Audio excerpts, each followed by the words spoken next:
ఒకవేళ మనసు మార్చుకొని పంపకపోతే నువ్వేం చేస్తావు? ఎంతకాలం పంపదో నేను చూస్తానురా. నాకు గాని తిక్కరేగిందనుకో దాని జుట్టు పట్టుకుని బయటికి ఈడుస్తాను. జుట్లు పట్టే ఆలోచనలు మనసులో ఏమైనా ఉంటే అలాంటి ఉద్దేశాలు మానుకో. లేనిపోని గొడవలు చేయకు. వియ్యపురాల గురించి నీకు బాగా తెలుసు కదా. ఆమె గాని మన మీద వరకట్నం కేసు పెట్టిందే అనుకో, మొత్తం ఫ్యామిలీ జైల్లో ఉండాల్సిందే.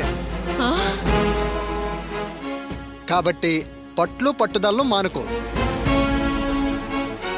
అమ్మా, ఒక్కసారి ఆ జైలు, అందులో మనం ఏదో ఒకసారి ఆలోచించుకో. ఆ జైలు డ్రెస్లో ఎలా ఉంటామో, నువ్వు బ్లూ బార్డర్ తెల్ల చీర కట్టుకొని చిప్ప పట్టుకొని అన్నం కోసం లైన్లో నిలబడుతుంటే అమ్మో తలుచుకుంటేనే అసహ్యం వేస్తుంది. రేయ్, లేనిపోని ఆలోచన చేయి మాకు. అవి జరిగే పనులు కావు. ఎందుకు జరగవు? ఆమె కాస్త కన్నీళ్ళు పెట్టుకొని కూతురిని తీసుకొని పోలీస్ స్టేషన్కి వెళ్ళిందే అనుకో, ఎంక్వైరీ లేకుండా మన ఫ్యామిలీ మొత్తాన్ని లోపలేస్తారు.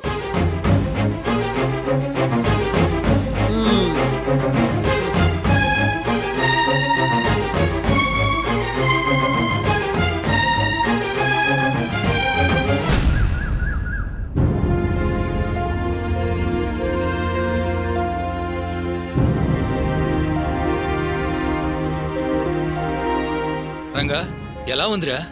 పర్వాలేదురా. Doctor, how is he? ఏదన్నా ప్రాబ్లం ఉంటే నాతో చెప్పండి. ప్రపంచంలో ఎక్కడికైనా తీసుకెళ్లి ట్రీట్మెంట్ చేయిస్తాను.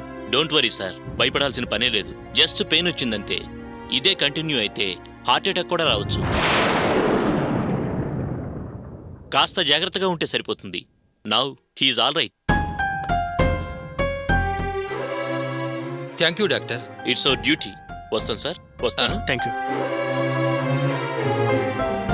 ఒరే రంగా, బిజినెస్లో ప్రాబ్లం వచ్చింది, డబ్బు కావాలని ఒకసారి నాకు ఫోన్ చేస్తుంటే సరిపోయేది కదరా. అనవసరంగా ఇంత దాకా తెచ్చుకున్నావు. ప్రేమ్ చెప్పగానే నేను ఎంత షాక్ అయ్యానో తెలుసా? అవునన్నయ్య, విషయం తెలిసాక ఆయన చాలా బాధపడ్డారు. మిమ్మల్ని చూసేదాకా మనిషి మనిషిలా లేరు. ఒకటే కంగారు, నా రంగాకి ఎలా ఉందో అని ప్రతి క్షణం కలవరించేవారు. అంకుల్, ప్రేమ్, ఆఫీస్ ప్రాబ్లమ్స్ అన్నీ సాల్వ్ చేసావా? యాజ్ పర్ ద అకౌంట్స్ అన్ని క్లియర్ చేశాను నాన్న. చూడు ప్రేమ్, ఎవరికి పైసా బాకీ లేకుండా క్లియర్ చేయాలి. కంపెనీకి ఎలాంటి రిమార్కు రాకూడదు. Uncle, I'm extremely sorry. నన్ను క్షమించండి అంకుల్. చూడరా, నేను ఇంతకు ముందు ఇక్కడ ఉన్నాను నీకు తెలీదు. ఏదో నీ తిప్పలు నువ్వు పడ్డావు. ఇప్పుడు నా అడ్రస్, ఫోన్ నెంబర్ నీ దగ్గరే ఉన్నాయి కదా.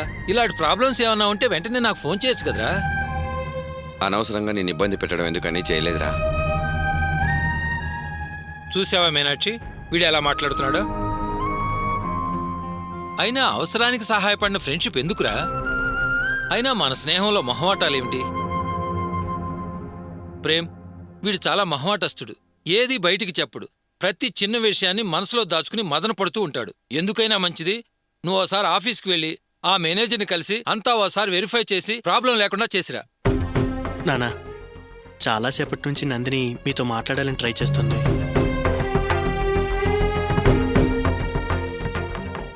ఏంటో ఒకసారి అడగండి నానా. ప్రేమ్, వీడు కొన్నాళ్ళు ఇంట్లోనే ఉండి రెస్ట్ తీసుకుంటాడు. నువ్వు వీడి ఆఫీస్ వ్యవహారాలన్నీ దగ్గరుండి చూసుకో. అంకుల్, నేను చేసింది తప్పే. నన్ను క్షమించండి.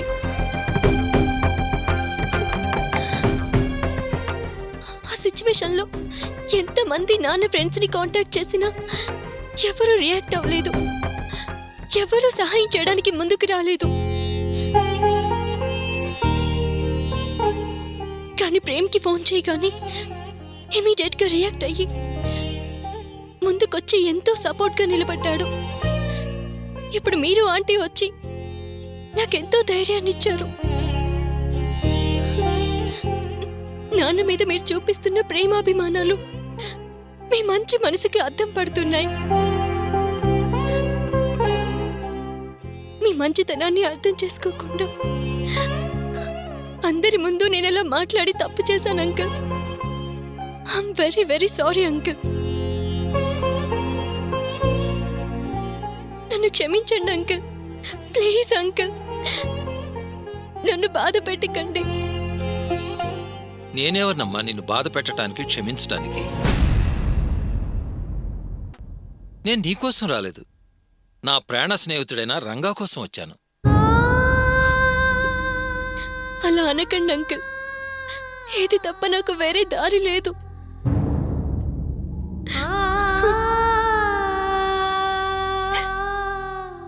ఎలా అయినా అనుకోండి, నన్ను క్షమించండి అంకుల్, ప్లీజ్. ఏమండి, చిన్నపిల్ల ఏదో తెలుసో తెలియకో అంది. దాని మీద మీకెందుకండి పంతం పట్టింపులు? పాపం కాళ్ళ మీద పడిపోయింది, దాన్ని లేపండి.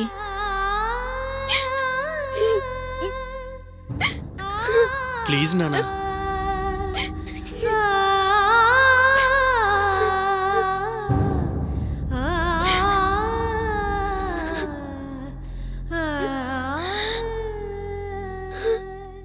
ఏమిటమ్మా ఇది? లే, నాకు నీ మీద కోపం ఏమిటమ్మా?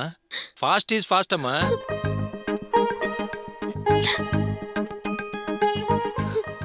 జరగాల్సిన ఫ్యూచర్ బాగుండేలా చూడు అమ్మా.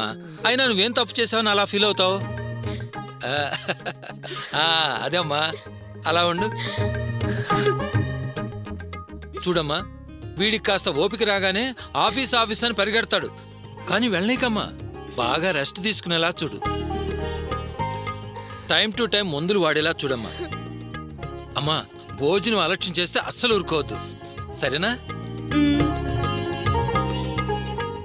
వీడెప్పుడు నీ మాట వినకపోతే నాకు ఫోన్ చేయమ్మా, వీడి సంగతి నేను చూసుకుంటాను కదా. ఏరా, చెప్పేది వింటున్నావా? అమ్మాయిని ఇబ్బంది పెట్టుకో, ఆరోగ్యం ముఖ్యంరా, డబ్బుదేముందిరా, ఎప్పుడైనా సంపాదించవచ్చు. ఏమ్మా?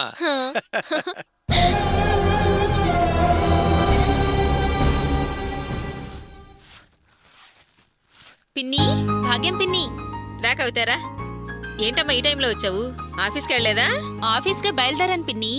నీకో విషయం గుర్తు చేసి వెళ్దామని ఇలా వచ్చాను నేను. ఏంటమ్మా అది? ఆ రియల్ ఎస్టేట్ బ్రోకరు నా ప్రాణం తినేస్తున్నాడు పిన్ని. ల్యాండ్ ఓనర్ తొందర పెట్టేస్తున్నాడట. వేరే వాళ్ళేమో ఆ స్థలం కావాలని ఆయన్ని ఒత్తిడి చేస్తున్నారట. ఏం డిసైడ్ చేశారని గంటకో ఫోన్ చేసి చంపేస్తున్నాడు పిన్ని. నేనేమో మిమ్మల్ని అడిగి చెప్తానన్నాను. ఏంటమ్మా చెప్పేది? దేనికైనా అదృష్టం ఉండాలి అంటారు. స్థలము నగలు సుడులేంది అమరవు అంటారు. నాకా సుడు లేదనిపిస్తుంది. ఎందుకు పిన్ని అలా మాట్లాడతారు? తిమ్మయ్య గారు అంటే నా పేరు నీకెవరు చెప్పారు అన్నారంట. నీ చేష్టలే చెబుతున్నాయిగా అన్నారట. అలాగే కళ్ళెదురుగా కనపడుతుంటే అలా కాక ఇంకెలా అనుకోమంటావమ్మా? అది కాదు పిన్ని, నా కొలిక్ శాంతి లేదు. నేను స్థలం కొంటున్నానని తెలిసి ఆ పక్క స్థలం తనకే కావాలని రోజు ఒకటే నస. నేనేమో మీకు మాటిచ్చేశాను కదా, అందుకే అటు ఆ బ్రోకరికి ఇటు ఈ శాంతికి చెప్పలేక మధ్యలో చచ్చిపోతున్నాను పిన్ని. ఇంకా నేను చెప్పేదేముందమ్మా, అన్నీ బోర్లా పడ్డాయి. బోరును ఏడవడం తప్ప మిగిలిందేమీ లేదు. ఆ శాంతిని తీసుకోమని చెప్పులేమ్మా. పిన్ని, ఇంతకీ ఆ నగల మ్యాటర్ డిసైడ్ కాలేదా? నేను బతికుండగా అయ్యట్లేదమ్మా. అర్చన అక్కడ వదిలేసి వచ్చాము అంతే. అటునుంచి ఓ మాట లేదు, మంతి లేదు.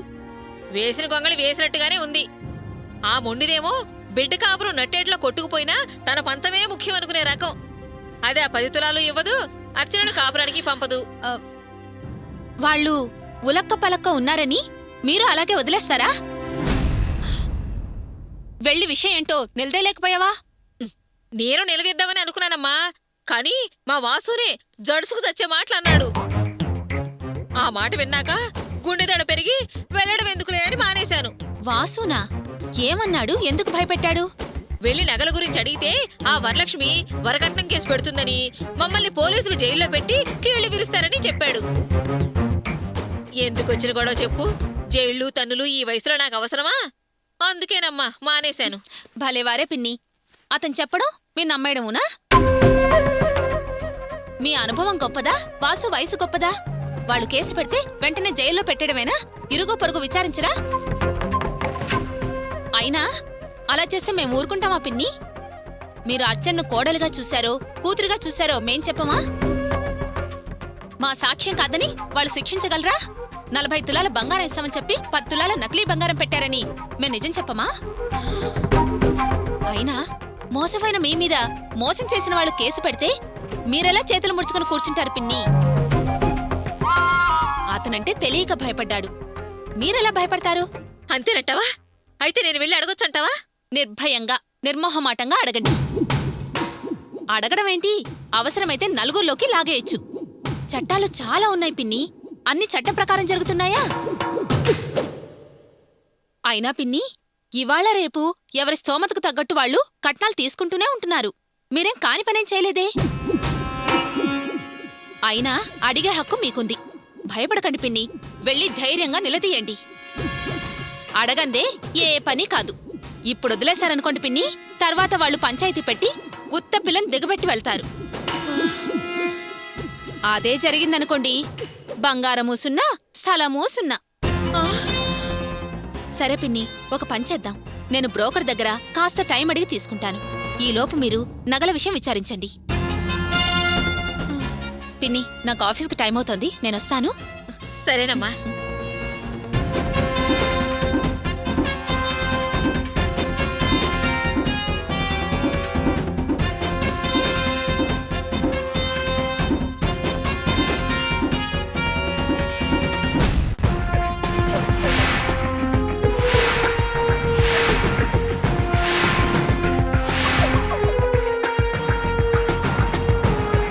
డ్రైవర్, కారాపు.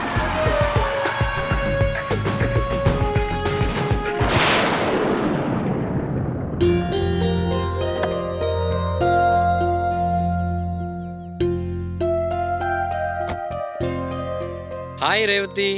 సారీ మురళి, చాలాసేపటి నుంచి వెయిట్ చేస్తున్నావా? లేదు లేదు, ఇప్పుడే వచ్చాను నేను. సర్లేరా.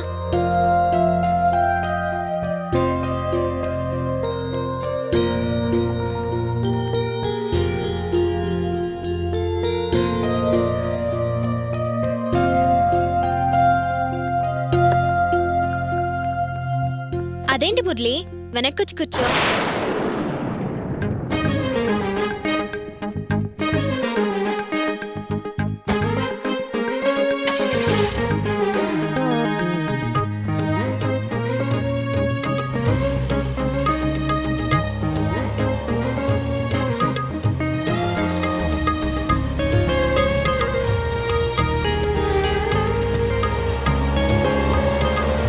మీరు సడన్గా కాల్ చేయగానే నాకు కాల్ చేతులు ఆడలేదు.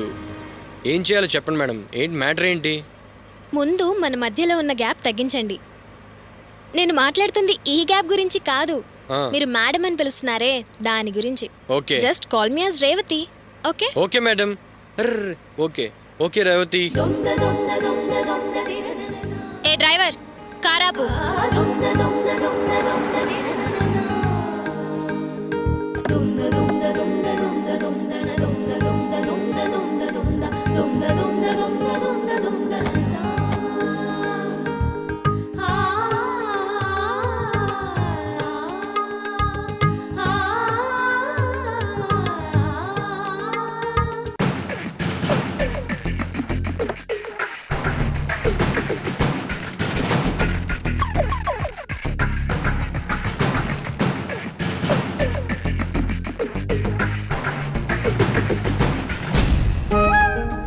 ఇక్కడ కూర్చుందామా? కూర్చుందాం.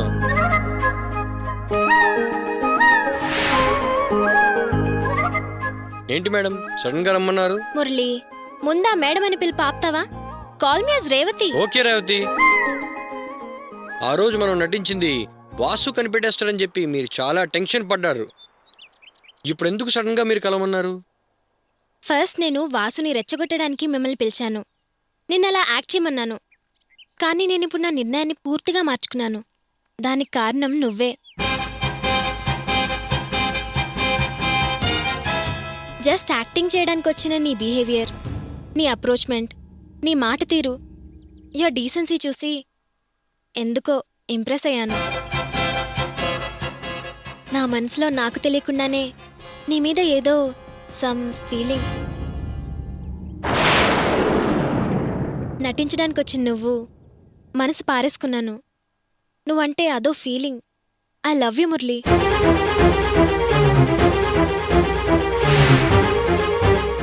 ఏంటి రేవతి నువ్వు అనేది?